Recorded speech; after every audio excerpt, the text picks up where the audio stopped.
Is this the most important government policy in the world right now? The Australian government's ban on social media for under 16s has just come into force. The tech giants, of course, are furious, but it could just rescue the mental health of a generation. And this is Australia's Prime Minister Anthony Albanese. This is the day when Australian families are taking back power from these big tech companies, and they're asserting the right of kids to be kids and for parents to have greater peace of mind. Such a good message, right? From Keir Starmer's looking for a message. I am taking on the tech companies to defend the childhood of your kids. I don't know why every government in the world isn't doing this, I suppose, unless they're in the pockets of the tech companies. In a separate video, Albanese had this message for Australia's young people ahead of their summer holidays, which are just coming up. Above all, make the most of the school holidays coming up rather than spending it scrolling on your phone. Start a new sport, learn a new instrument, or read that book that has been sitting there on your shelf for some time. And importantly, spend quality time with your friends and your family, face to face. Have a great summer. Such a good message. It's a radical policy, right? You're taking on the big tech companies, but it's such a normie message. We want to bring back childhood. Go out, play with your friends, stop staring at your screen, read a book, right? Let's rescue childhood. The ban will mean that under 16s in Australia are now banned from using major social media sites, including TikTok, X, Facebook, Instagram, YouTube, Snapchat, and Threads. Apparently, they can add to that list at any point in time if it's the case that sort of a new social media app comes along and becomes incredibly popular. This is how it will work. This text is from the BBC. Children and parents will not be punished for infringing the ban. Instead, social media companies face fines of up to £25 million for serious or repeated breaches. The government says firms must take reasonable steps to keep kids off their platforms and should use multiple age assurance technologies. These could include government IDs, face or voice recognition, or so-called age inference, which analyses online behaviour and interactions to estimate a person's age. Platforms cannot rely on users self-certifying or parents vouching for their children. The ban is very popular with parents, polls very well, but it does divide young people. The BBC spoke to 3 teenagers with differing views. They see social media as a place kind of like a cesspool of the internet where all kinds of debauchery happens and just general nonsense influencing their children, which is true, but that could be bettered with regulation over complete banning. I feel like it would be good for people to know there's life outside of social media, everything on social media isn't real. Kids are going to find a way to get around it and are going to still access social media even with a ban in place. I love the kid who said, adults, they think it's this cesspit where all the worst elements of humanity just sort of come to the fore. And they're right. People know that what they're looking at is horrible. I mean, he was in favour of regulation. I mean, as I say, I'm in favour of the ban. I think Helena disagrees, so we'll sort of hash that out in a moment. The push for the ban started with a drive from the Premier of South Australia, who said he was alerted to the problems caused by social media by his wife, who was reading The Anxious Generation by Jonathan Haidt. I'm a big fan of Jonathan Haidt. He's been on Downstream. He has welcomed the ban. So he said, it's happening. Australia is freeing kids under 16 from the social media trap where all kids feel they must be on it because all other kids are on it. Praise to the Premier of South Australia who got it started and to the Prime Minister who took it national. The key, as both men have emphasised, is that we want kids to have fun, exciting childhoods, doing things with friends in the real world. That's the childhood we older people remember fondly. That's the childhood that Gen Z has seen only in movies, and they long for it. I urge Australian parents to make this transition one that their kids will look back to fondly as the summer when their lives opened up. The summer when they were given more freedom and they began to have more unsupervised fun and adventure together. They began to have childhoods worth remembering. Thank you, Australia, for having the guts to go first. There will surely be difficulties in the early months, but the world is rooting for your success and many other nations will follow. It's important to say that sort of Jonathan Haidt, when he's talking about, and you saw that in that comment there, when he's talking about social media, he's not just saying get rid of social media and then the kids will be fine. He thinks we've had a real problem of over-coddling kids and not letting them go out and explore and take risks. I think he's into sort of free-range parenting. So he just wants you to send out your kid, let them have a good time, get them off the phones. I love this policy. Helena, as I said, I saw on social media today, you disagree. So why do you think this ban is the wrong decision? Well, I think that we can all agree that there are plenty of negative externalities that are related to social media. We can all agree that this has negative effects on children, but it also has negative effects on adults as well. I take issue with Albanese saying, well, we're taking on the big tech companies to protect children. I'm like, well, you're not actually taking on the big tech companies if you're not influencing all of those things that they do that's created this bad thing in the first place. You're just age gatekeeping when people start accessing all of those bad things. If we really want to take on the big tech companies, we have to look at how they have created those algorithms in the first place. All of those things that negatively affect children, like the way it affects people's body image and the way that it's created a competitive culture between people based upon the portrait of themselves that they can put to the world by using social media, whether it's radicalizing people with online algorithms that directs people towards extreme content, that they are materially incentivized to do so because the incentive that's created this problem is the need to keep people's attention to target adverts. It's why it's addictive. It's why that it makes sure that people engage in contentious debate rather than something a little bit more nuanced and more productive, is because it's that contention that keeps people hooked so that they can target more adverts at you. Bo Burnham has a really good thing talking about this, how like they're trying to colonize your time essentially. They know that that's the one commodity that they can access more than everybody else. And so the algorithms are very, very specifically designed so that you're looking at their app, you're first of all looking at your phone and you're looking at their app over the other apps by ensuring that you maintain that level of engagement. And that problem is seen across all generations. And I would say if we're going to talk about the negative effects of social media on children, which again, we all agree that there is, broadly we agree that there is, why are we not talking about this effect that it's had on people who aren't digital natives who are older? Now, I think the millennials have a pretty healthy relationship with the internet because we grew up with it when the kind of nascent stage of the internet became more popular in the 2000s. But there is a very large segment of the population who didn't grow up with social media, who in fact only really started interacting with social media during the pandemic, and there is no policy to deal with these problems, which again, as far as I am concerned, comes down to this conflict between what is a broader interest of society to maintain the level of connectivity that I believe social media can do good things for. It can create communities of people with like-minded interests. You can share culture with people from across the world. You can use things like YouTube to have educational resources, which kids would be really good to have access to. But we need to actually look at curtailing the interest of these companies to get you hooked, to make you an addict. And that's a problem no matter what your age is. And it's clear what we've seen with a lot of, I hate to say it, people get mad at me for doing generational conflict again, but I believe this to be true, that there is boomer radicalization coming because we don't police social media algorithms enough from first principles, is kind of putting the cart before the horse here. I think that we can certainly look at regulating how young people interact with social media. We can certainly look at seeing how we can age gate certain aspects. But a blanket ban, I fundamentally disagree with. There's a really great YouTuber in Australia. He's called Leo Puglisi. He started what's known as Channel 6 News, which has become famous because they have gotten high-profile interviews with the Prime Minister, with the leader of the opposition, both before Albanese became Prime Minister and afterwards. He's been doing this since he's been age 13, 14, I believe. Under these current rules, he would not have been able to be the kid who was so interested in politics, he created his own news channel at age 14, were it because of this ban. And he's spoken very eloquently, both in The Guardian, he's spoken to CNN on why he thinks that it's a bad thing. But none of us think that we should just be letting kids roam on social media willy-nilly and not look at protections, right? But it has to come from first principles and locking in the problems that social media creates for everybody, rather than just saying, well, we'll age gate it and then leave it there. That's the issue that I have, because it both takes children away from the benefits of social media whilst leaving all the bad things for everybody else. That's my position. Okay, I've got a lot of responses I want to make. First, though, because it's interesting, you're a UK Green. The Australian Greens agree with you.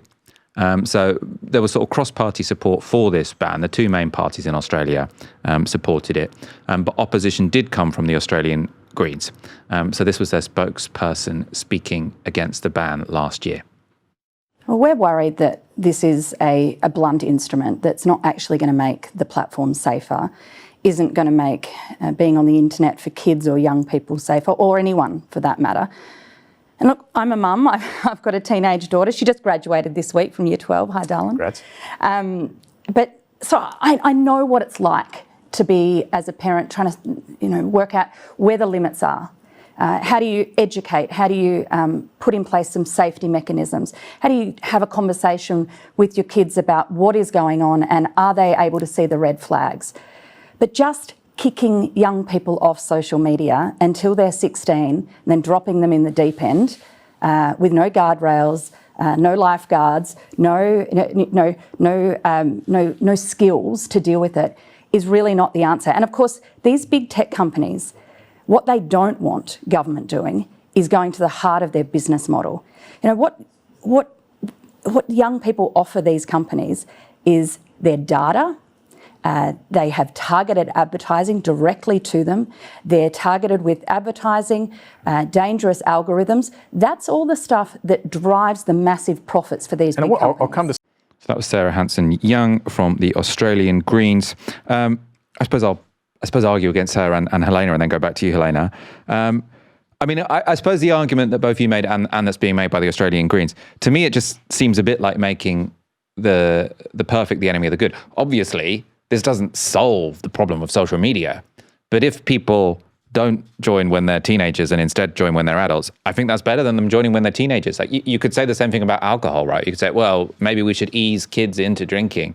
But I actually think banning people from buying it from the age of 18 is probably right. Like I drank when I was younger, but maybe I would have drunk more if I could just buy it from the shop. Like I think that barrier is good. Obviously, some teenagers are still going to go on social media, but I think having a barrier is good. And I suppose what I think is so strong about a ban is just the way it could shape norms, right? Because I do think we need to start talking about social media like cigarettes. Like it is really something that is doing significant damage to our brains. And when you look at all the statistics, like so many things have collapsed since everyone got smartphones. Like health, anxiety, our happiness, it's all gone down. The birth rate's gone down, which I think is pretty much correlated with when everyone got phones. And I think it's a big problem. And this idea that, I'm not sure if you were quite making this point, but the Australian Green was making the point, was to say, what we really need to do is regulate the harmful content. I don't think the biggest issue with phones is that kids will see stuff they shouldn't see. Like I think kids watching porn is bad and terrible, and not good for the mind, not good for society. I want to stop it. But I think the much bigger problem is kids having this profile where they're constantly trying to curate how they look and then being addicted to a screen. Like my social life would be more interesting if I wasn't constantly looking at my phone. When I watch films from the 90s or the noughties, I'm like, God, that looks fun. And I think we should, as much as possible, at least give kids more chance to know what life is like without a smartphone. Obviously, this isn't banning smartphones. I think we should discourage parents from giving their kids anything other than a dumb phone, because then even if you get a VPN, all you can do is, I think the dumb phone gives you podcasts, maps, then you can call your mum, text your friends. But I suppose the other reason I like this is because, what the Australian Green is saying, it's all about data protection, it's all about profit, it's very engaging on all the left-coded bits. I really like that this is I think it's progressive, but it's not politically obvious what this is aligned with, which I think is one reason why Jonathan Haidt has been so successful. It's we are doing this for kids, for parents. It doesn't have to be left-wing or right-wing. It's just in everyone's interest. It's common sense. Let's do it. Okay, Helena, you respond. Sorry, I went on for a while there.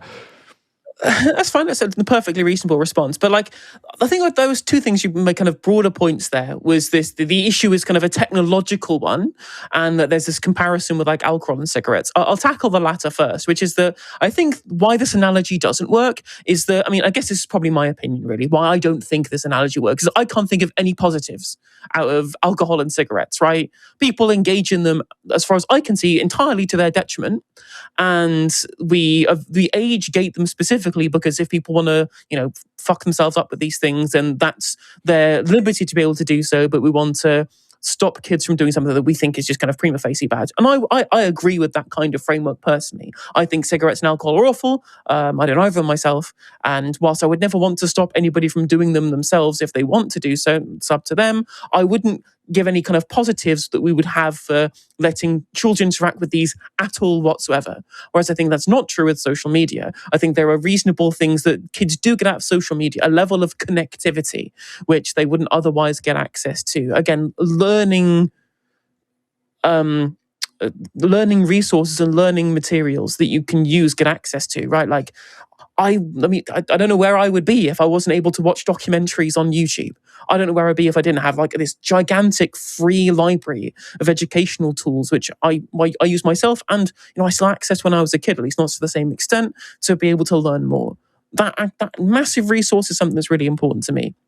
And what Leo Puglisi from Channel 6 News says specifically is that, well, kids are actually getting well educated on news and current events because they're interacting with it on social media. And if there would be no way they would interact with the news at all were they not able to do that. And so I think that there are some positives for kids being on social media that can be mitigated if we had very heavy regulation on what I think is the real problem here, which isn't the phones, it's not the technology, in my opinion. I understand what you mean. Like, it's very left-coded for me to say this, but I believe it to be true. And I think that it is the huge, big tech mega profits that are the problem here. It is the fact that we are allowing not just our kids, but whole societies to be shaped by what are the interests of the shareholders of Meta and of I forget what the name of the parent company, ByteDance, of TikTok. And that's not what I think we should be using these things for. I think that we need to have heavy regulation so that we can prioritize the interests of people over the interests of big tech profits. And throwing the baby out with the bathwater by just doing these blanket bans, I think that's an overreach that I wouldn't want to see. I do agree with the senator as well in the education needs to be something we really need to have. We need to be trying to get schools to do, but also parents to do, to not just teach kids about the evils of social media and the things that they should be avoiding, but the internet more broadly, right? Social media is only one small part of a broader morass of issues that we have with internet access. And I think, again, blunt instruments, as we've seen with these bans, or the Online Safety Act, I don't think have been, I don't agree with their implementation, should I say. Again, because I think we all agree with the broader problem here. I don't think any of us are saying that social media is just prima facie totally fine. None of us think that this is the case. We're just disagreeing over the course of action. Okay, some disagreements. I think there definitely are upsides to alcohol. Cigarettes less so. Although I think people, it was always a nice way for people to meet each other in smoking areas. But the downsides definitely outweigh that. Alcohol, I think, was good for my social life when I was younger. To be honest, actually, Grindr was as well. I mean, but I got that when I was actually like 20. Or something. I definitely didn't need it when I was 14. Where are we? Sorry, I got sidetracked there. Reading. So we can all bring up anecdotes of how sort of like for some people, they got interested in a particular topic via using social media and now they feel smarter. But like public policy has to be based on data and aggregates. And what the aggregates are showing is that people's reading skills have collapsed since everyone got smartphones. Like PISA scores have gone down dramatically, and it happened before COVID. And the mechanism to me seems quite clear, which is that everyone's concentration is shorter. I spend 6 hours a day or something, like it's ridiculous looking at this. And that's normal, right? That's maybe 4, I'm not sure. For a while it was like 8. I think I have got it down quite a lot because I deleted Twitter and Instagram from my phone, which are incredibly addictive. But it seems with all of these things, you are seeing arrow going direction, reading going down, mechanism obvious. And as to sort of, we should make more fundamental changes to social media.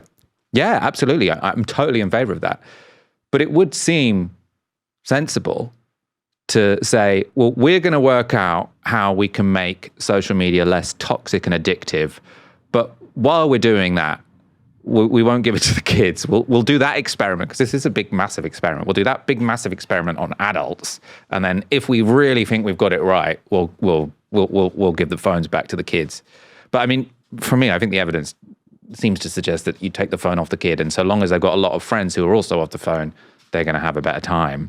Which is why Jonathan Haidt's always talking about sort of the collective action problem with this, which is that sort of everyone wants to be off their phone, but they can't be off their phone because all their friends are on it. And I think parents have a similar thing with kids, which is they say they don't want their kid to be on the phone, but then they feel bad because all the kids' friends are on the phone. So sort of the government has stepped in and done what I think governments really should do, which is solve a collective action problem. I'll give you the final word on this, Helena. And I think we've teased out the disagreements that we have on this one pretty fairly already, so I'll leave it to you. Well, we'll leave it to the audience to decide. That was your debate on whether or not we should ban social media.